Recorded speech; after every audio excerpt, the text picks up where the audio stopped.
신앙생활을 하다 보면 종종 마주하게 되는 갈등의 순간들이 있는 것 같습니다. 가령 하나님의 말씀이 이해가 되지 않는다거나 이해는 됐으나 나에게 주어진 상황들이 여의치 않아서 하나님의 말씀과 나의 상황이라는 갈림길에 놓일 때 우리는 멈칫하게 되는 것이죠. 저 역시도 이제 그러한 마음들이 들 때가 종종 있곤 한데 하나님이 원하시는 것이 무엇인지 어렴풋이 알 것 같은데 내가 이 자리에서 어떻게 해야 하는지 무엇을 원하시는지 알 것 같음에도 불구하고 애써 모른 척하고 싶고 또 계속해서 몸으로 와닿는 현실에 주춤하게 되며 갈등을 많이 하게 되는 것 같아요. 주님의 뜻과 나의 생각이라는 그 갈림길에 있어서 이것이 큰 문제이든 작은 문제이든 우리에게는 매 순간 신앙생활의 길 가운데 존재하는 성도들의 그런 고충이 아닐까 싶습니다. 오늘 본문 말씀 속에서는 그렇게 우리와 똑같이 갈등의 순간을 겪었던 한 사람이 등장합니다. 그의 이름은 엘리사입니다. 제가 PPT를 사진을 보내드렸어요. 왜냐면 조금 헷갈리실 것 같아서 열심히 해봤는데 설명을 드릴게요. 자, 오늘 본문의 상황을 요약하면 이렇습니다. 자, 왼쪽이 스승 엘리야, 제자는 엘리사입니다. 이거 헷갈리시는 분들이 굉장히 많아요. 자, 선생님이 누구라고요? 엘리야. 제자가 누구라고요? 엘리사. 자, 스승 누구라고요? 다른 친구님? 엘리야. 제자는요? 엘리사. 이거 헷갈리면 안 돼요. 자, 이걸 기억하시면 돼요. 엘리사는 대머리였어요. 자, 엘리사는 대머리였어요. 엘리야는 머리가 이게 진짜 조금 너무한 게 만화 일러스트를 찾았는데 엘리사 캐릭터니까 대머리로 나오더라고요. 저 약간 너무한 것 같아요. 그렇죠? 스승임에도 불구하고 머릿결이 풍성하고 제자임에도 불구하고 머릿결이 없습니다. 마음이 아프죠? 자, 그런데 이렇게 엘리야와 엘리사는 스승과 제자 사이였습니다. 사실상 이 스승과 제자는 우리가 쉽게 접하는 선생님과 제자 사이를 넘어서 정말 의지하는 인생의 멘토, 내 정말 아버지와 같은 존재였습니다. 엘리야가 누군지 아세요? 엘리야는 구약의 선지자들 중에 손에 꼽히는 인물이에요. 모세, 엘리야, 또 엘리사 이렇게 엄청난 선지자인데 엘리야는 무려 한 세기 동안 약 100년의 시간 동안 여러 왕이 바뀔 때 동안 엘리야가 하나님에게 쓰임을 받는 위대한 선지자였습니다. 정말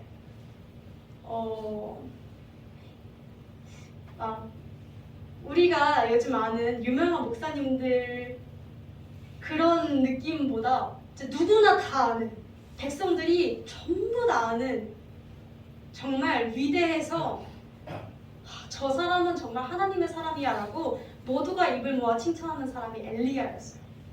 자, 그 엘리야가 어느 날 엘리사를 부릅니다. 엘리사는 부자였어요. 부자였고 소가 굉장히 많은, 이 당시 소 많으면 부자죠. 밭 갈던 사람이었어요. 그랬는데 엘리야가 불러서 이렇게 제자가 되거든요. 자, 그런데 그래서 그 둘이 굉장히 열심히 같이 사역도 하면서 배우고 함께 지냅니다. 그런데 오늘 본문의 상황은 이래요. 그 엘리야를 1절에 보면 이렇게 말씀하세요. 제가 읽어드릴게요. 여호와께서 회오리 바람으로 엘리야를 하늘에 올리고자 하실 때, 자, 이게 무슨 뜻이냐면요, 엘리야는 죽음을 보지 않고 천국으로 간 성경에 꼽는 인물입니다.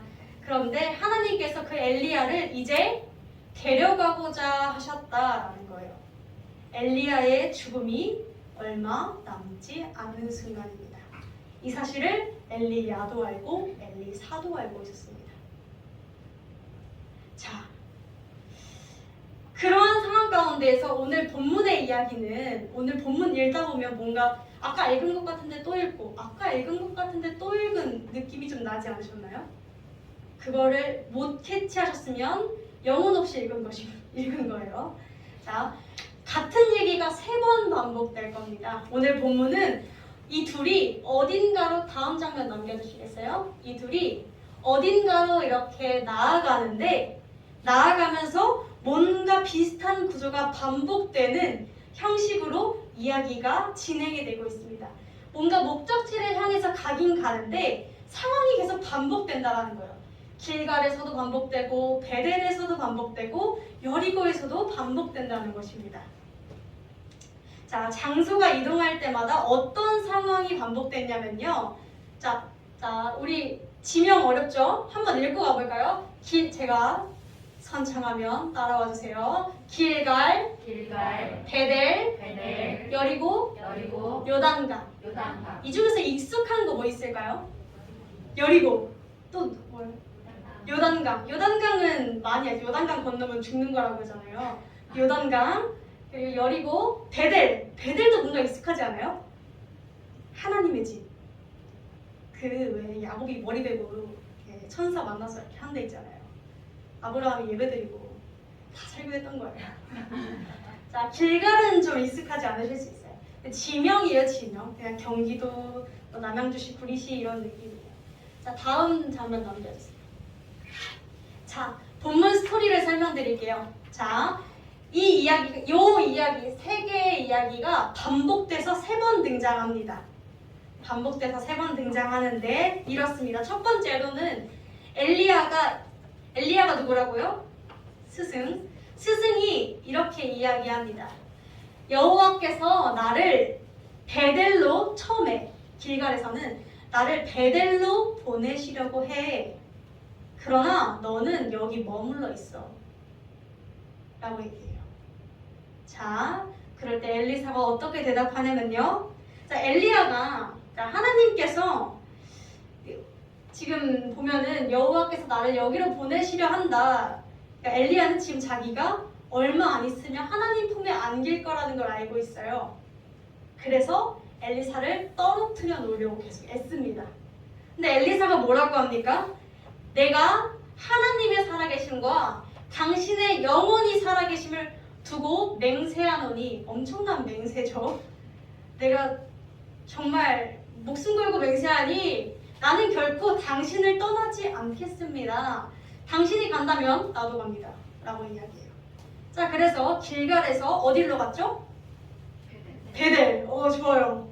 베델로 갔습니다. 베델로 갔더니 베델에 있던 선지자의 제자들이 있었습니다. 이게 왜 그러냐면요. 저도 몰랐는데 이 선지자의 제자들이 엘리야가 이 당시에 워낙 유명하다 했잖아요. 신학교를 여기저기 세웠대요. 그래서 그 베델에 있던 신학생들이 엘리사에게 이렇게 이야기합니다. 갔더니, 자, 엘리사, 하나님께서 엘리야를 오늘 데리고 가실 것을 아십니까? 약간 이런 말이에요. 너네 선생님 얼마 뒤면 떠나는데 알고도 따라다니는 거야?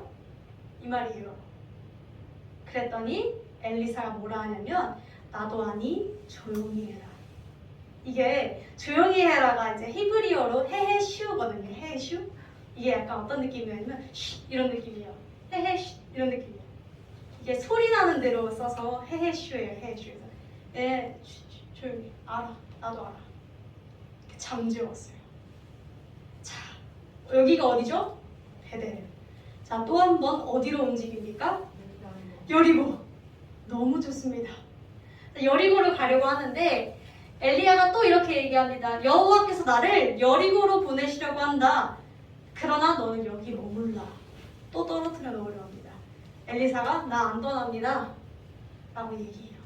자, 그래서 여리고로 같이 함께 갑니다. 갔더니 또 여리고에 제자들이 있습니다. 신학생들이 있습니다. 또 와서 얘기합니다. 너네 선생님 얼마 뒤면 천국으로 갈 건데 알고도 따라다니니?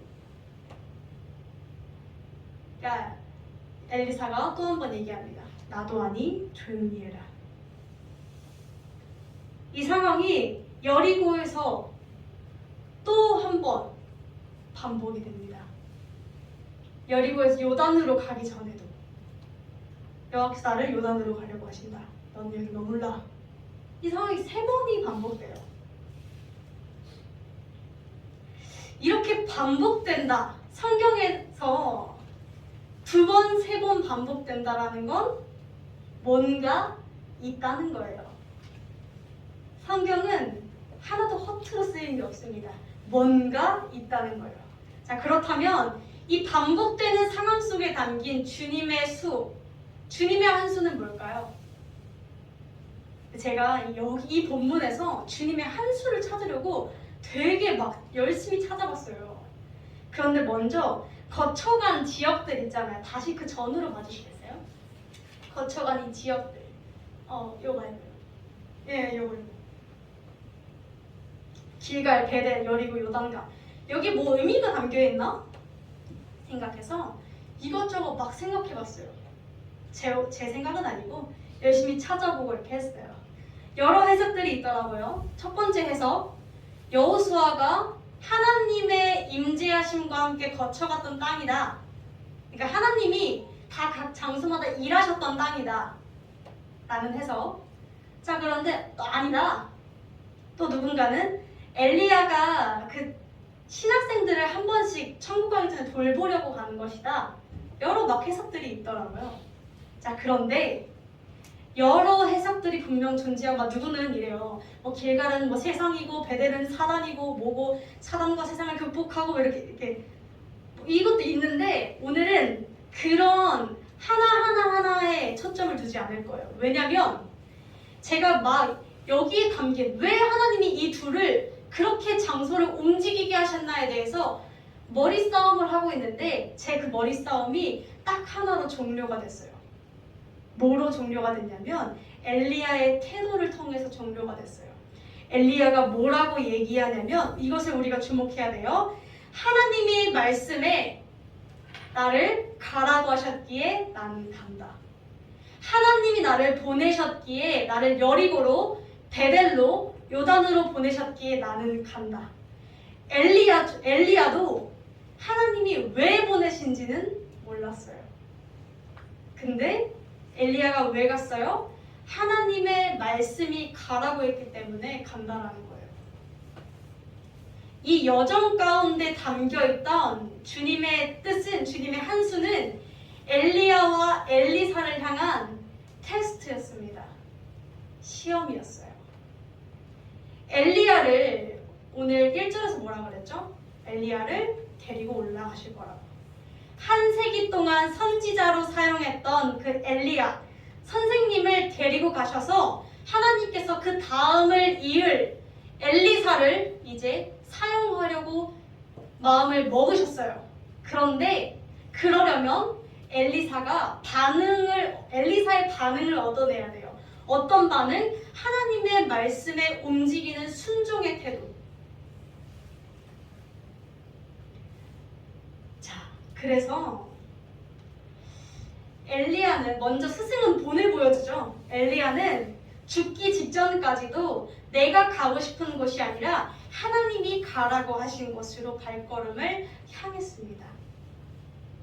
엘리야는 이미 자신의 발걸음을 정했어요. 어디로? 하나님이 가라고 하신 곳으로. 그리고 늘 옆에서 자신의 옆에 있던 엘리사에게 이야기합니다. 나는 하나님이 가라 하신 이곳으로 갈 건데 너는 여기 남아라. 사실 저는 이 문장을 보고 좀 고민했던 게 엘리야가 무슨 마음에서 이렇게 얘기하는 걸까? 약간의 반어법인가? 약간의 떠보는 건가? 아니면 정말 혼자 가고 싶었나? 이런 여러 가지 생각이 들더라고요. 그런데 사실상 엘리야의 마음은 잘 모르겠지만 이런 엘리야의 마음까지도 주관하신 분은 하나님이시기에 하나님께서 엘리사에게 요구하셨던 것은 자, 엘리야는 내 말대로 간대. 넌 어쩔래? 넌 여기서 멈춰 있을래? 아니면 나를 따라올래? 이랬어요. 자, 그런데 사실 엘리사 입장에서 볼게요.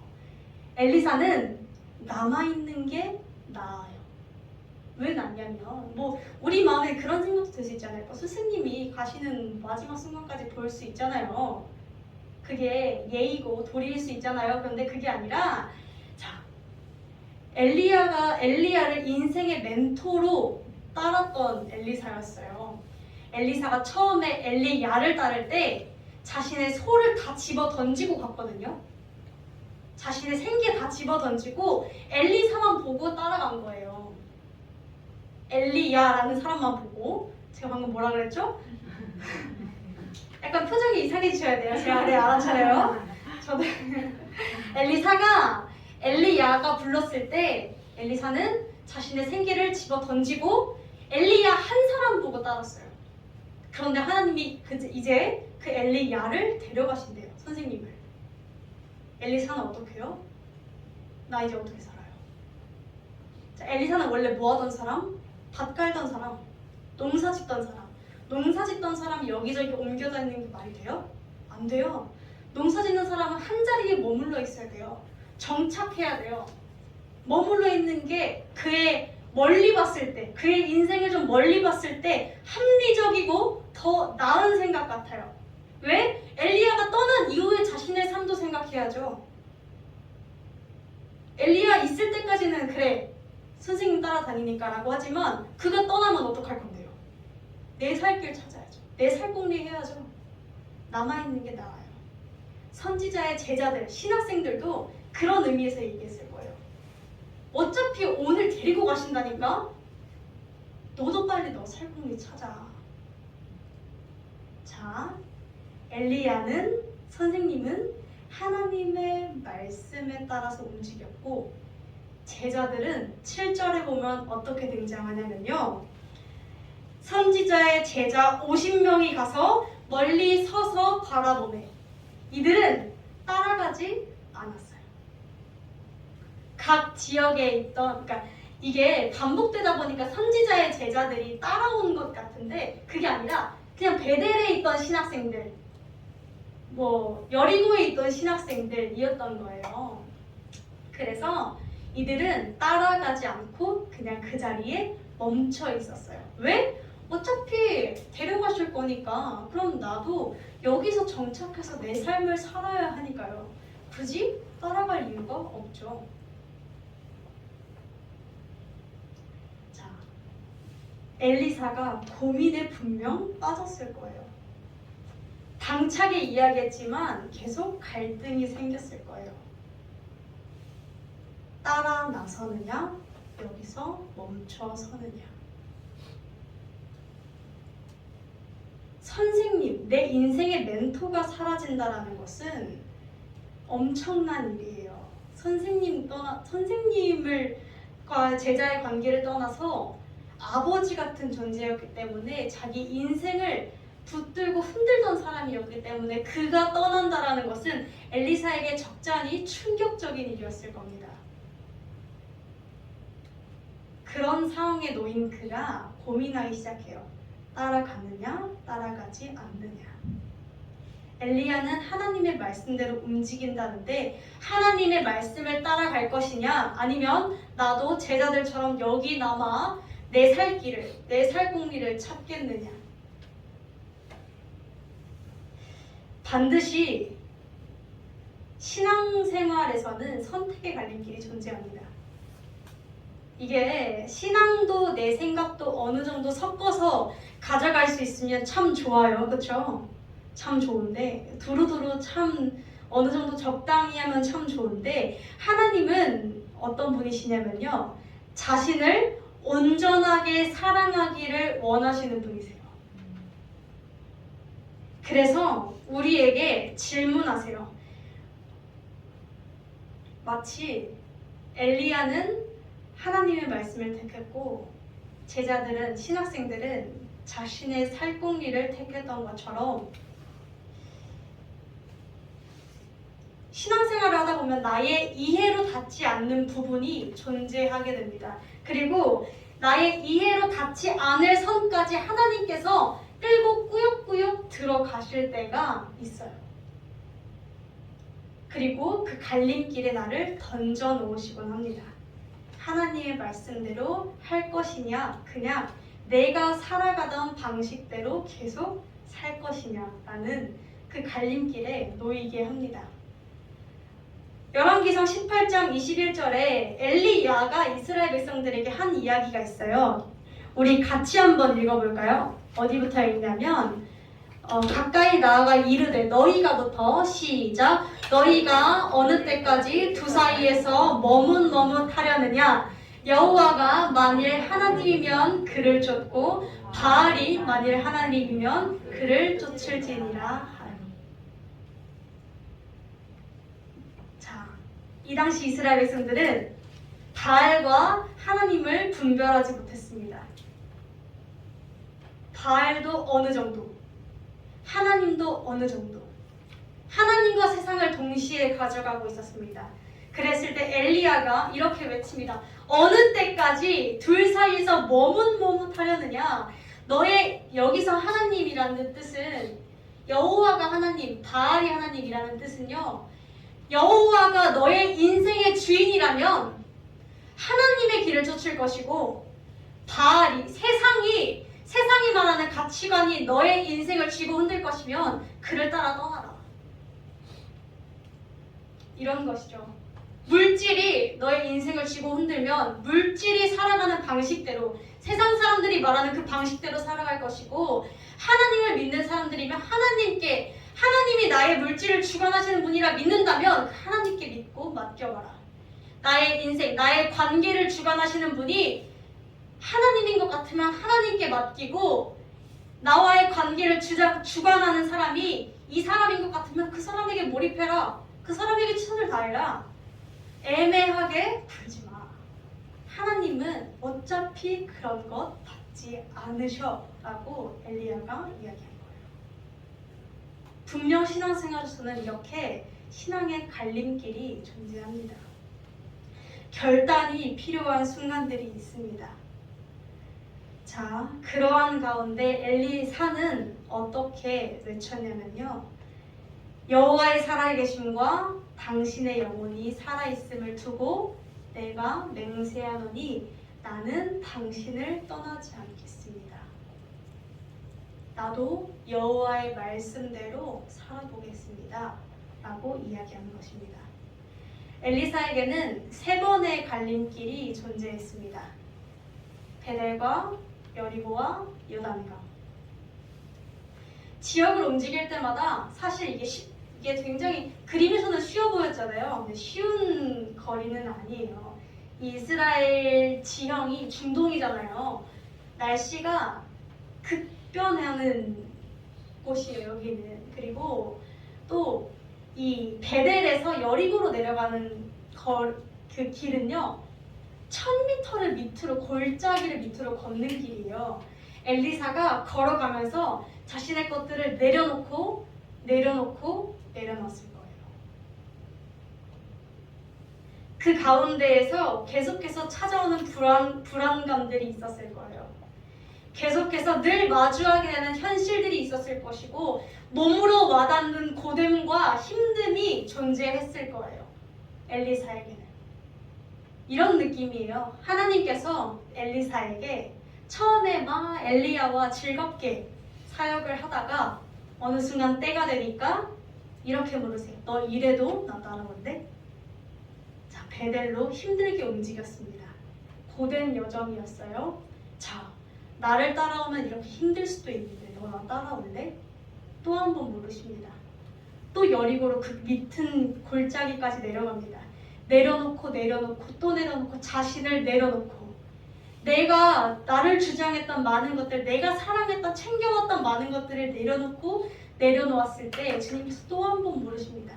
너 나랑 함께 가면 이렇게 모든 것들을 내려놔야 할 수도 있는데 그래도 너 나 따라올래? 엘리사는 이렇게 3번의 갈림길에서 주님을 따르겠다고 고백했어요. 그리고 그 주님을 따라서 주님의 목적지 요단강까지 도착했습니다. 사실 그냥 편하게 속 끌고 살아도 되는 삶인데, 그가 이렇게 막 내려놓고, 많은 것들을 내려놓고 걸었죠. 그가 걸을 수 있었던 이유는 단 한 가지였어요. 오직 하나님이 보내신다 라는 그 말씀 하나. 하나님의 말씀이라는 그 이유 하나로 그는 움직였어요. 멈추지 않고 머물러 있지 않고 계속해서 나아갔습니다. 그리고 그 길들을 통해서 하나님과 또 엘리야가 엘리사에게 제자에게 넘겨주고 싶었던 한 가지는 이거였을 거예요. 하나님의 어떤 상황이 와도 하나님의 말씀에 따라 순종하는 그 순종의 결단, 하나님의 말씀 안에서 움직이는 그 태도. 세상은 여전히 혼란스럽고 어려웠어요. 이 당시에 가장 극악을 달리던 세대여서. 그러나 그럼에도 불구하고 엘리사, 너가 의지할 것이 아무것도 없다 할지라도, 이제는 엘리야마저도 없는 그 시대가 온다 할지라도, 너가 믿고 따르던 그 선생이, 그 스승이, 너의 아버지가 없다 할지라도 이제는 너가 직접 하나님의 말씀을 듣고 순종의 발걸음을 옮겨야 한다. 그 사실을 알려주고자 하셨을 겁니다. 그리고 마침내 요단강에 다다른 순간 엘리야가 이렇게 묻습니다. 내가 너에게 어떻게 해줄지를 구하라. 이제 엘리야도 더 이상 떨어뜨려 놓지 않아요.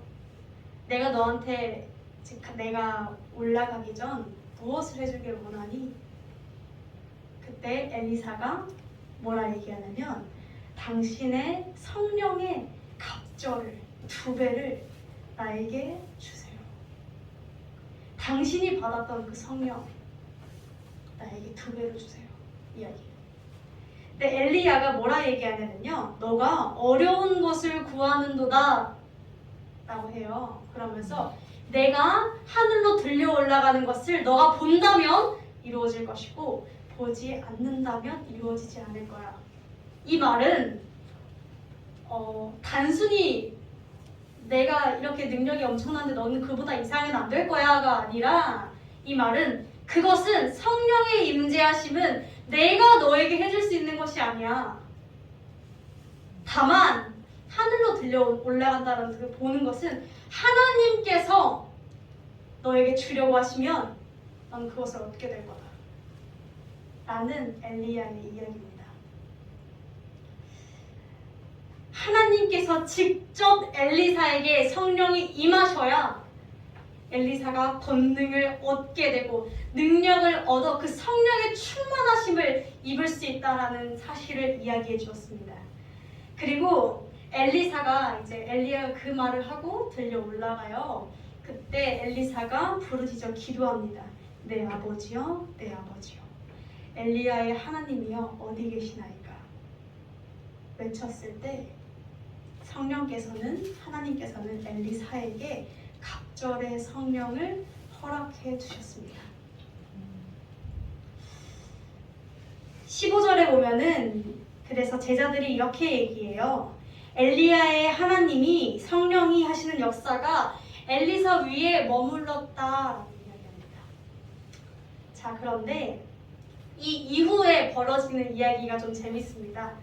왜 재밌냐면 따라왔던 하나님의 말씀을 따라서 순종의 결단을 내렸던 엘리사와 자신의 삶의 패턴대로 머물러 있었던 제자들,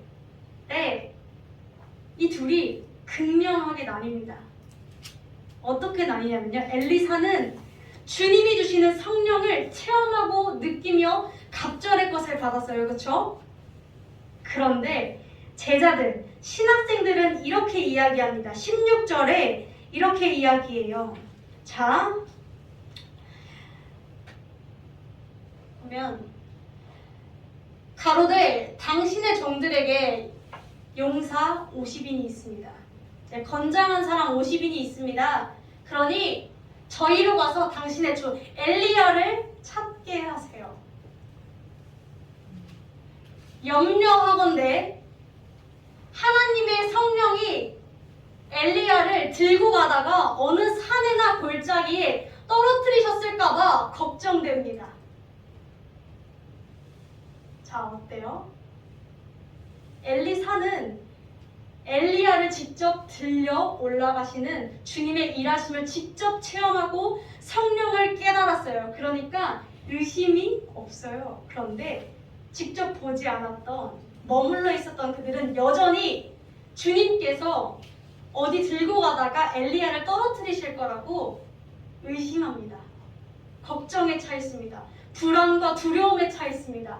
그러니 우리가 직접 가서 찾아보겠습니다. 내 눈으로 봐야 알겠습니다. 라고 이야기해요. 믿음이 없어요. 사랑하는 성도 여러분, 믿음은 어떻게 생기는지 아십니까? 믿음은 주님의 말씀대로 일단 눈 한번 딱 감고 먼저 발음을 걸어봐야 그 체험을 통해서 생깁니다. 물론 그 전에 주님이 성령을 부어주실 수도 있어요. 그러나 그것이 동기가 되어서 주님의 말씀대로 따라 움직이라는 그 순종의 결단이 매 순간 성도들에게 있어야 합니다. 그럴 때 주님은 결코 그를 혼자 버려두지 않으세요. 엘리사의 남은 여생을 주님의 도구로 철저하게 사용되어 오늘날까지도 대선지자로 기억되게 하셨습니다. 사랑하는 성도 여러분, 지금 나의 신앙은 어떤 것이 걸림돌이 되어 어떠한 갈림길에서 지금 멈춰서 있습니까? 주님은 여전히 우리에게 물으세요. 나의 말씀, 이 성경대로 따라오겠느냐? 아니면 원래 살던 방식대로 살아가겠느냐? 머물러 있겠느냐? 멈춰서 있겠느냐? 우리는 그 주님의 말씀대로 발걸음을 내딛어야 하는 줄로 믿습니다. 따라 걸을 때 주님의 일하심을 경험하게 됩니다. 간증이 터져나오게 됩니다. 내가 느껴봐야 합니다. 그리고 구하고 기도할 때 그 응답을 체험하게 됩니다. 우리는 어차피 우리의 인생은 흔들리는 다리와 같아요. 어차피 흔들리는 그 다리라면 멈춰 서서 두려워만 하고 있을 것이 아니라 그 다리 밖에 계시는 그 주님께 손을 뻗어야 하지 않겠습니까? 그리고 그 주님, 흔들리는 그 다리 밖에 계시는 그 주님께, 그 모든 세상을 주관하시는 그 주님께 나의 인생을 맡기고 나아가는 걸음이 되어야 하지 않겠습니까? 우리가 하나님의 말씀이 너무나 혼란스러운 갈림길 가운데 하나님의 말씀만이 나의 이유가 되어서 우리가 그 말씀 붙들고 신뢰로 순종의 발걸음을 걷게 되기를 원합니다. 아멘. 저와 여러분이 주의 일하심을 경험하게 되기를 주님의 이름으로 간절히 소망합니다.